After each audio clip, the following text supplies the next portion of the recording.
Exministro de Hacienda, José Antonio Ocampo, buenos días, bienvenido a la W. Buenos días, encantado de estar con ustedes.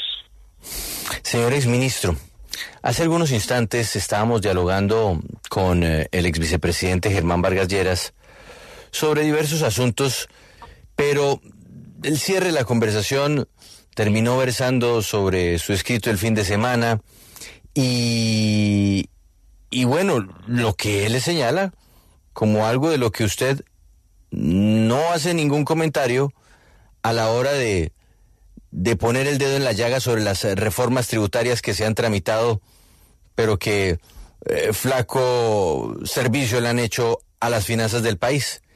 Él habló del parágrafo 3 del artículo 206 de la reforma tributaria. Y dijo él que en ese parágrafo, pues una de las personas beneficiadas es usted, y que por eso usted nunca habla al respecto. Puntualmente se está hablando de la exención que le corresponde a las rentas de trabajo o pensiones, y aquí dice que este tratamiento está previsto para los ingresos derivados de pensiones, ahorro para la vejez y demás obtenidas en el exterior o en organismos multilaterales. Dijo el exvicepresidente, es que ¿quién trabaja en organismos multilaterales? Pues Ocampo. ¿Usted qué le responde? Bueno, eso me parece que es una acusación totalmente incorrecta. Digamos, ese artículo está escrito, pues sí, a algunos funcionarios internacionales, pero perdóneme que le diga también, se aplica a todos los colombianos que tienen una pensión en el exterior y vuelven a Colombia. Se aplican a las personas que quieren migrar a Colombia para su vejez, siendo de extranjeros. O sea, es una norma, digamos, de equidad horizontal para todos los pensionados. Debo decir además que el ex vicepresidente pues se le olvidó mencionar el tema del impuesto a la renta de pensiones, digamos, que al cual seguramente es un beneficiario. Entonces, digamos, lo que yo propuse en su momento es que las pensiones fueran grabadas hasta el techo, pues por encima de o sea, que fueran consideradas un ingreso corriente, que por lo tanto también fueran grabadas, o sea, como cualquier pensión. Pero bueno, ese es un detalle, francamente, frente a las todas cosas incorrectas que han dicho sobre la reforma tributaria del 2022. Y hablando, exministro, justamente de esa reforma, pues no solamente el exvicepresidente Germán Vargas Lleras, sino otros economistas han dicho que en esa reforma que usted adelantó, pues sí hubo algunos impuestos que están causando las cifras de la economía que estamos viendo hoy en día. Algunas de las cosas que se ha mencionado es que volvió el impuesto al patrimonio, el tema de las declaraciones de renta, que ya no se permite el descuento del ICA, y otras tantas, algunas de esas pues que tumbó la Corte Constitucional. ¿Usted considera que las cifras de la economía del país que hoy estamos viendo sí tienen alguna pista de que pues eso ocurrió fue por la reforma que usted tramitó? La respuesta es contundentemente no. Porque digamos si uno puede decir algo que afectó la inversión en Colombia, si es que ese es el factor que están buscando, fue la reforma del 2021, que elevó el impuesto de renta del 30 al 35%. Ahora, los impuestos a las personas naturales, que son lo que realmente se afectó en la reforma del 2022 para hacerla más progresiva, o sea, para que las personas de más altos ingresos paguen más impuestos por efectos, digamos, de redistribuir un poco el ingreso por la vía tributaria y tener unos recursos para el gasto social también con efectos redistributivos. Ese fue el propósito de la reforma.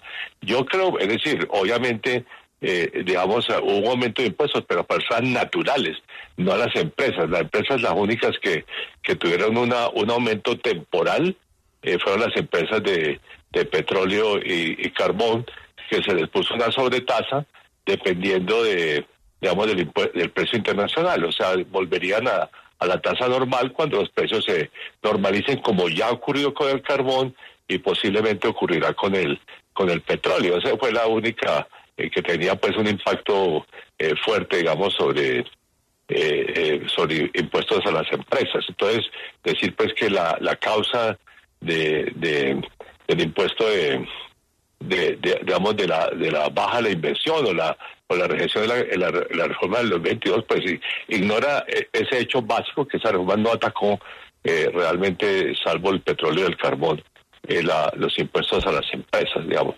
Debo decir además que hay muchos factores, incluyendo en este momento el impuesto de renta, si se quiere, de la reforma que sí apoyó el doctor Vargas Lleras, ¿no? Que fue la reforma del 2021. Que ese sí aumentó los impuestos significativamente para las empresas, y ahora precisamente hay una discusión de si reducir ese impuesto, ¿no? Por otra parte, debo decir que, digamos, pero hay muchas otras causas de la desaceleración económica, que por lo demás ya se está revirtiendo. El peor trimestre fue el tercero del año pasado. Desde entonces la economía más bien ha tenido una tendencia al alza, un poquitico lenta, pero ya una tendencia al alza.